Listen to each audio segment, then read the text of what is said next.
বিয়ের পর সবকিছু পাল্টে গেলেও কিন্তু নিজের মনটাকে সহজে পাল্টানো যায় না। ছোট থেকে যেখানে নাকি বড় হয়েছি, এখন নাকি সেটা আমার বাড়িই না, এখন নাকি সেটা আমার বাপের বাড়ি। বিয়ের পর মেয়েদের জীবনে কত কিছু পাল্টে যায়, তাই না বলুন তো?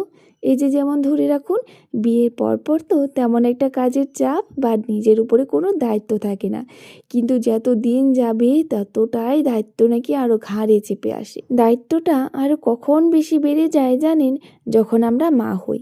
মা হওয়ার পর তখন যেন দায়িত্বর কথা আর কি বলবো, তখন যেন সংসারের যেমন দায়িত্ব, আর বাচ্চাকে মানুষ করাটাও হলো আমাদের একটা বড় ঘাড়ে দায়িত্ব চেপে যায়। এই করতে করতেই দেখবেন কবে যে নিজের বাপের বাড়ি ছেড়ে নিজের শ্বশুর বাড়িটাই আপন হয়ে যাবে, তখন কিন্তু সেই বাপের বাড়িতে যাওয়ার সময়ও ভাবতে হবে যে এখন যাব না পরে যাব। বিয়ের পর আমি তো একটা মনের মতো মানুষ খুঁজে পেয়েছি, যে হলো আমার মা। আর এই কথাটা আমি এতটা বছর মায়ের কাছে থেকেও বুঝতে পারিনি যে হ্যাঁ, আমার আপন একজনও রয়েছে। কিন্তু জানেন, এই আপন মানুষটিকে আমি কখন ঘুরে পেয়েছি? যখন আমার বিয়ে হয়ে গেছে। বিয়ে হওয়ার আগে এতটা বছর রয়ে গেছিলাম সে বাড়িতে, সেই আপন মানুষটাকে বুঝতেও পারিনি, চিনতেও পারিনি।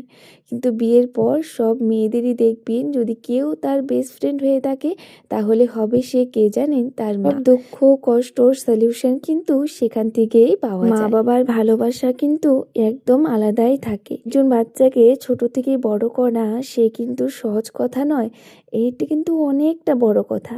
আমরা তো ভাবি যে হ্যাঁ, এটা কোনো ব্যাপারই না, কিন্তু জানেন, যখন বিয়ে হয়ে যাবে তখন কিন্তু সেই কথাটা পায়ে পায়ে মনে থাকবে যে হ্যাঁ, এটা কিন্তু একদমই সহজ না।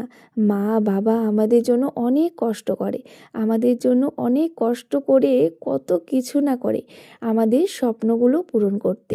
মা বাবার মনই এমন, মুখটা দেখেই বলে দেবে যে হ্যাঁ, আমার মেয়ে বা আমার ছেলের কি দরকার। এই কথাগুলো বুঝতে আমার অনেকটা বছর লেগে গেছে। এখন জানেন, কিছু কিছু জিনিস মনের কথা আপনাদের সঙ্গেও বললে ভালো লাগে। মনে হয় যে হ্যাঁ, যে কথাগুলো আমি কাউকে বলতে পারিনি সেগুলো আপনাদের সঙ্গে একটু করে হলেও শেয়ার করলে মনটা একটু হালকা হয়।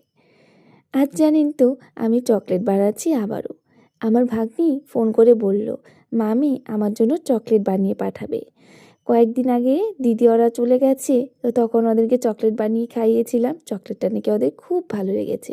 কালকে আবার মা যাচ্ছে গুয়াহাটিতে, তো সেই জন্য ভাবলাম তাহলে ওর জন্য অল্প একটু চকলেট বানিয়ে পাঠিয়ে দিই। এই যে একটু আগেই ফোন করে আমায় জানালো, মামি চকলেট কিন্তু পাঠাতেই হবে। তো সেই জন্য ওর জন্য কয়েকটা চকলেট বানিয়ে নিলাম। এমন জিনিস নিজের থেকে বানিয়ে সবাইকে খাওয়াতেও কিন্তু ভীষণ ভালো লাগে। যাই হোক, আজকে ব্লগটা এখানে রাখলাম। সব